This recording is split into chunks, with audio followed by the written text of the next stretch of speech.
প্রিয়া, এটা আমার গার্লফ্রেন্ড, আর আমি ওকে বিয়ে করতে চাই।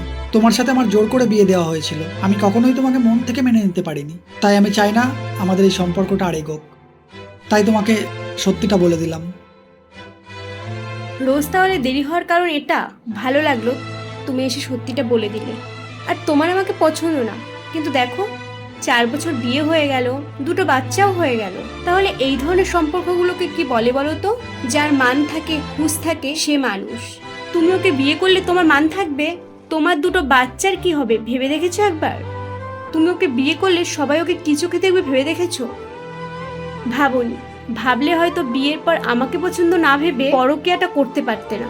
যাই হোক, ভালো থেকো, আমি চলে যাচ্ছি আর ডিভোর্স পেপারটা পাঠিয়ে দিচ্ছি। দাঁড়াও, আমাকে একটা শেষ সুযোগ দাও, আমি সব কিছু ঠিক করে দেব। বাচ্চাদের কথা ভেবে আমি হয়তো থেকে যাব বাধ্য হয়ে, কিন্তু তোমাকে ক্ষমা করতে পারবো কিনা জানি না। যাই হোক, নিজেকে বদলানোর চেষ্টা করো। পরকীয়া করা সহজ, কিন্তু মেনে নেওয়া কঠিন। পরকীয়া যারা করে তারা নিজের সম্মানের কথা, নিজের পরিবারের সম্মানের কথা কখনোই ভাবে না। আর যে নিজের সম্মানের কথা ভাবে না, সে কাউকে ভালোবাসবে কিভাবে?